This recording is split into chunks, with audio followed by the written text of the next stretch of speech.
Hello. So today we're going to look at another classic firearm.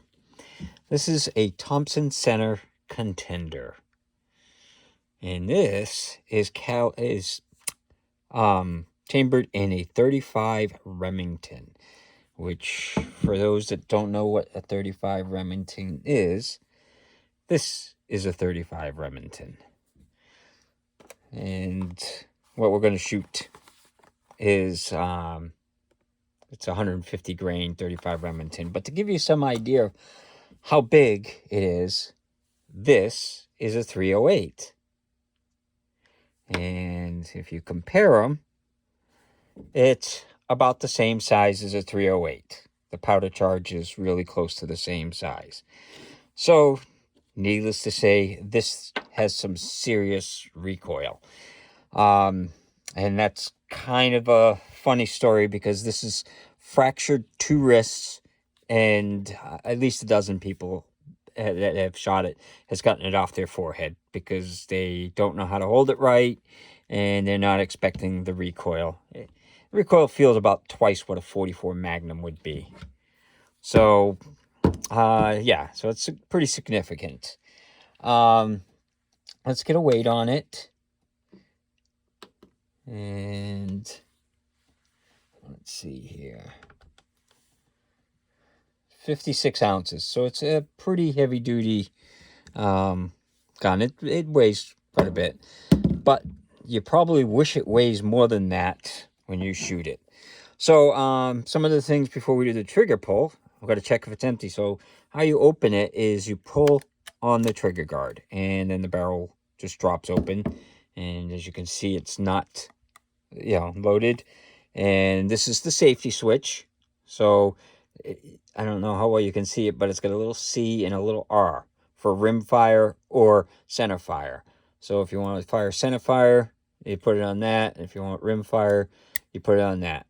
These guns were designed to take just about any barrel. They make all kinds of different calibers. So we're going to leave it in the center on safety to do the trigger pull. So after you would load the rounds, you'd go like that and then pull the hammer back. And let's see what the trigger pull is. It's pretty light.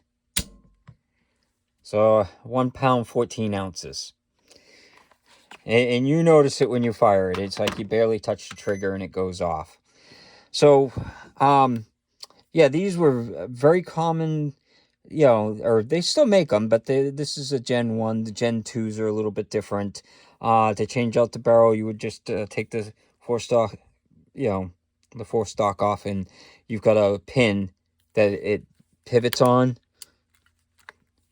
So when you open it, you got to just let the barrel kind of drop when you pull the trigger, because if you try and force it, it doesn't want to drop.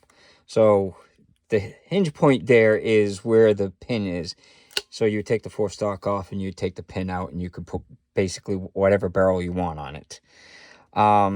So the sights, it came with the adjustable sights, which were dead on when I got it. It's got like a typical front blade and then just the rear notch. So it's 14-inch barrel. So I don't know how well you could see, but it's a 14-inch barrel. And it's got a little rubber pad on the back, which is nice because, like I said, it does kick significantly. So, yeah, so that's like all the features. So we'll take it out to the range and fire a couple rounds. Hello.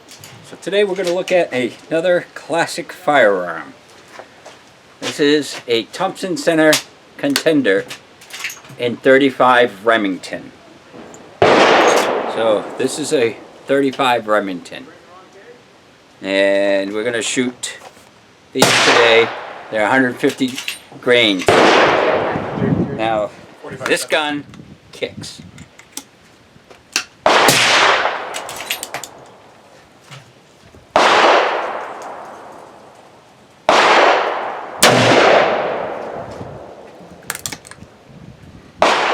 It's got an enormous amount of recoil. So we'll fire another one.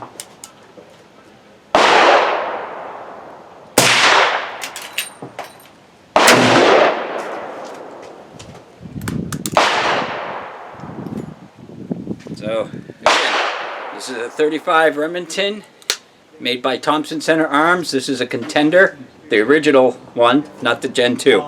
So, out of range, it did fine. It always does. I fired 2 rounds.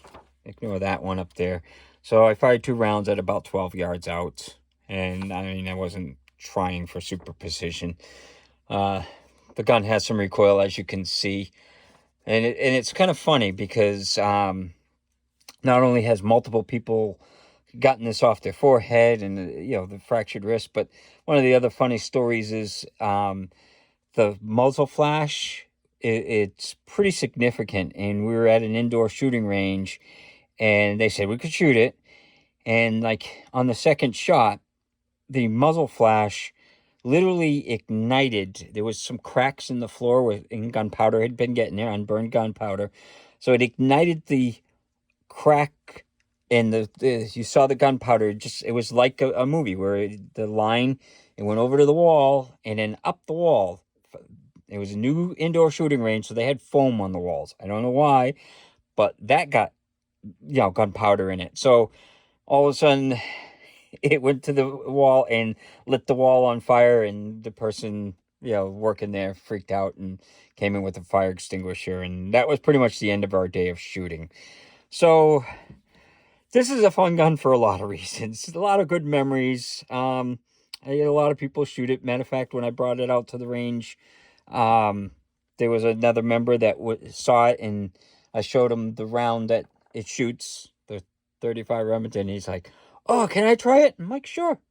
So, I let him shoot it a couple rounds, and he was very good at it. You could tell he had shot some high caliber guns before, and he handled it quite well.